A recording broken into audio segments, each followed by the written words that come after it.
परमहंस जी का आवाहन। अवसर देखकर ठाकुर से पूछा, माता ठकुरानी के साथ झगड़ा होने से ही क्या आप शांतिपुर छोड़कर आए हैं? ठाकुर ने कहा, मैं अपनी इच्छा से कुछ नहीं करता, परमहंस जी के आवाहन से ही आया हूं। झगड़े के समय उन्होंने कहा, इसी समय तुम काशी चले आओ। काशी में मेरे से भेंट न होने पर अयोध्या जाना, वहां भी भेंट न हो तो श्री वृंदावन आ जाना। श्री वृंदावन में मेरे साथ भेंट होगी। झगड़े के समय जैसे ही परमहंस जी का आदेश मिला, मैं निकल पड़ा। एक दिन ठाकुर शौच के लिए गए थे। कोई समारोह का संकीर्तन कुंज के पास वाले रास्ते से निकला। ठाकुर उसे सुनते ही शौचालय से हरि बोल कहते कहते दौड़कर बाहर निकल पड़े। संकीर्तन के साथ साथ बहुत समय तक आनंद करके कुंज में आए। तब अचानक उन्हें स्मरण हुआ, शौच के बाद जल से धोया नहीं है। अन्य एक दिन भोजन करते करते खोल करताल की आवाज सुनकर बिना मुंह धोए ही दौड़कर बाहर आ गए। संकीर्तन उत्सव में आनंद करके दोपहर में निवास स्थान पर लौटे। तब मुख प्रक्षालन आदि किए। गुरु के आवाहन के सिवा इस प्रकार का विचारहीन अद्भुत आवेग मैं नहीं समझता ठाकुर का अन्य किसी में हो सकता है। गुरु भाई के संस्पर्श से विलुप्त गुरु शक्ति का स्फुरन।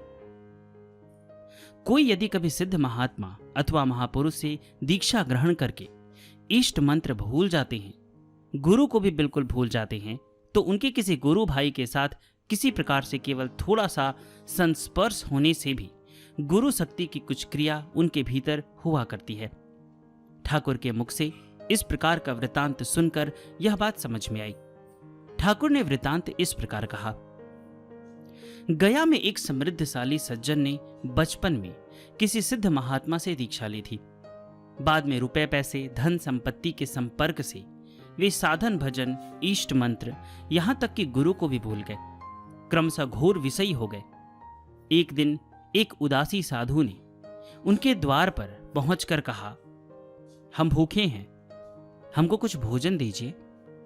घर के नौकर ने एक मुट्ठी चावल लाकर साधु से कहा, ये लो और जाओ। साधु ने कहा, दाना मैं नहीं मांगता, हमको थोड़ा भोजन दो।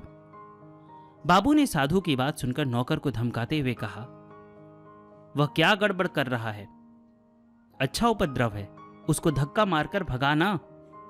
नौकर तुरंत साधु को धक्का मार मारकर भगाने लगा। तब साधु बैठ गया एवं कहने लगा, हम बहुत भूखे हैं, जरा भोजन दे दीजिए। साधु की जिद देखकर बाबू एकदम आग बबूला हो उठे। ठहर बदमाश, भोजन देता हूं, कहकर उन्होंने साधु को पकड़ लिया, फिर लात घूंसा चाटा मारते मारते उसको धराशाही कर दिया। साधु गुरुजी कहकर चिल्ला उठे। इस समय बाबू को क्या हुआ भगवान जाने। वे लात मारते मारते अचानक रुककर खड़े हो गए, थरथर कांपते हुए गिरकर साधु को जकड़ लिए एवं बारंबार साधु के चरणों में गिरकर रोते रोते कहने लगे, अरे तुम कौन हो, तुम कौन हो? साधु ने उनके शरीर पर हाथ फेरते फेरते कहा, अरे हम तुम्हारे गुरु भाई हैं, तुम्हारे गुरु भाई। यह कहकर साधु तुरंत दौड़कर एक ओर चले गए। फिर बाबू बहुत चेष्टा करके भी उनको नहीं ढूंढ पाए। इस घटना के बाद से बाबू का स्वभाव अद्भुत रूप से परिवर्तित हो गया। वे साधन भजन करने लगे। अल्प दिनों के भीतर ही वे सदाचारी, निष्ठावान, भजनानंदी हो गए। नंदोत्सव दर्शन के संबंध में प्रश्नोत्तर। 8 अगस्त दिन शुक्रवार। आज जन्माष्टमी है। पूरा वृंदावन आज बड़े आनंदोत्सव में उन्मत्त है। ठाकुर के साथ हम लोग श्रृंगारवट गए। श्री राखाल बाबू, प्रबोध बाबू, दक्ष बाबू एवं अभय बाबू भी हमारे साथ गए। श्रृंगारवट के आंगन को लोगों से परिपूर्ण देखा। हाड़ियों में दही ला लाकर उसमें बहुत सारी हल्दी मिलाकर ब्रजवासी और वैष्णव बाबा जी लोग उसे उछाल उछाल कर चारों ओर फेंकने लगे। सब लोग आनंद पूर्वक एक दूसरे के अंग में पीला दही मलकर बड़े उत्साह के साथ नृत्य करने लगे। नंदोत्सव का महासंकीर्तन आरंभ हो गया। क्रमशः कीर्तन खूब जम गया। उत्साह के साथ बाबा जी लोग नृत्य करते करते आंगन में फिसल फिसल कर धम धम गिरने लगे। श्रीधर सर्वांग में पीला दही मलकर ब्रजवासियों के साथ उन्मत्त हो गए। वे समय समय पर दोनों हाथ उठाकर आकाश की ओर दृष्टि करके जय निताई कहते कहते गिरने लगे।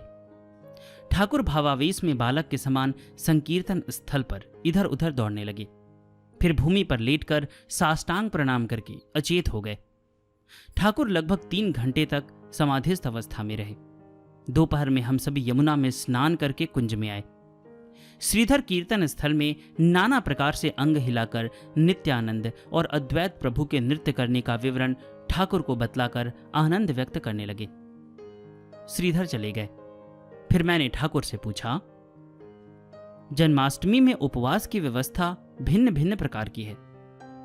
शाक्त लोगों के साथ कभी कभी वैष्णवों का मत मिलता नहीं। मैं किस मत से उपवास करूंगा?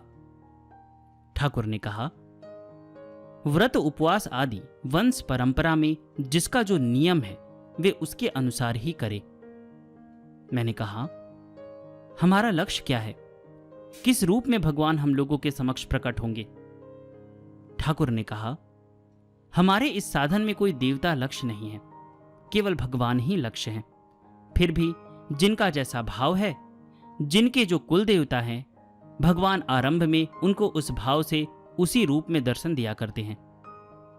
मैंने पूछा, हम लोगों के बीच जो लोग ब्रह्म समाज में थे, वे लोग तो किसी देवी देवता का विचार नहीं करते, मानते भी नहीं।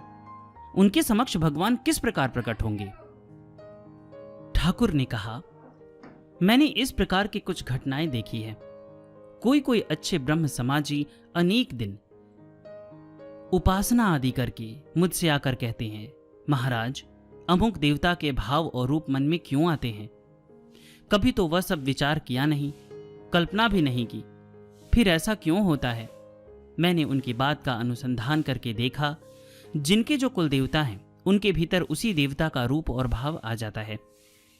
पितृ पितामह आदि वंश के पूर्वजों से हमारे भीतर रक्त मांस के साथ जो सब भाव जड़ित है, वह क्या सहज में जाता है? ब्रह्मोपासक होने से क्या होगा? ब्रह्म जब प्रकट होंगे तब एक भाव एक रूप में ही तो प्रकट होंगे।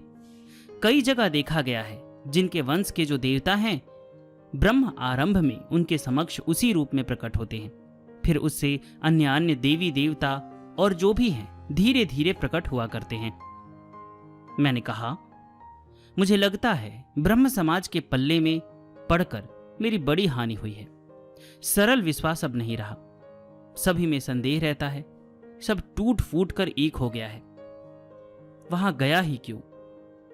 ठाकुर ने कहा, सरल विश्वास जिन्होंने तोड़ा है, अब वे ही पुनः बना भी रहे हैं। फिर उसके लिए तुम्हें चिंता क्यों है? अब जो होगा वह ठीक होगा, वह फिर टूटेगा नहीं।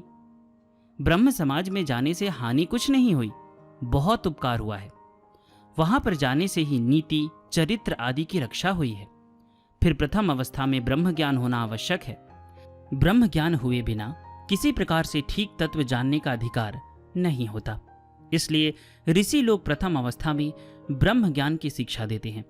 ब्रह्म सर्वव्यापी, सत्य स्वरूप, पवित्र स्वरूप, मंगलमय, निर्विकार, निराकार है इत्यादि सब भावों का ध्यान करते करते जब धीरे धीरे उसके भीतर से अलौकिक रूप की अद्भुत छटा प्रकट हुआ करती है, तभी वह धीरे धीरे समझ में आता है, पकड़ में आता है।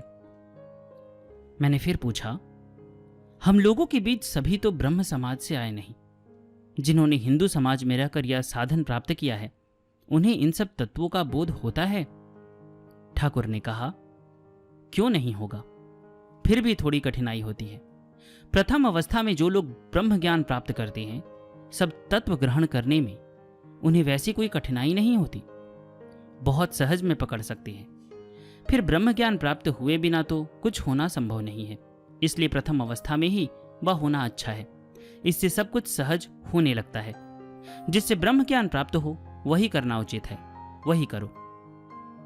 ठाकुर कुछ क्षण चुप रहकर फिर अपने आप ही कहने लगे, अवश्य ही ब्रह्म समाज में जाने से बहुतों की बड़ी हानि भी हुई है।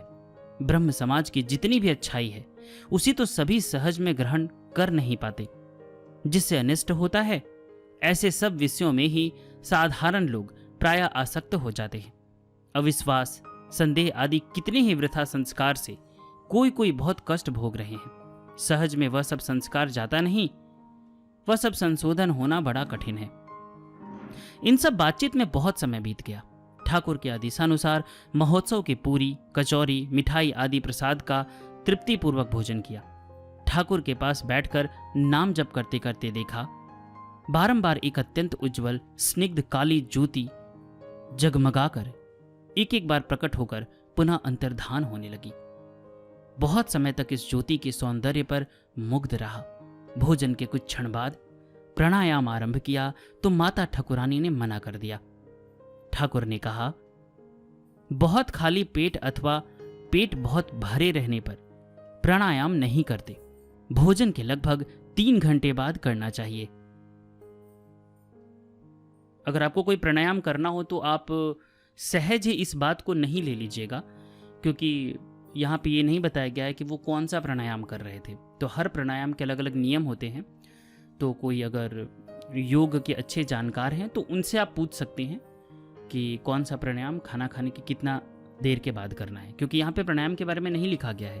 तो इसलिए आप ऐसा मत समझ लीजिएगा कि सारे प्राणायाम के बारे में ऐसा कहा जा रहा है।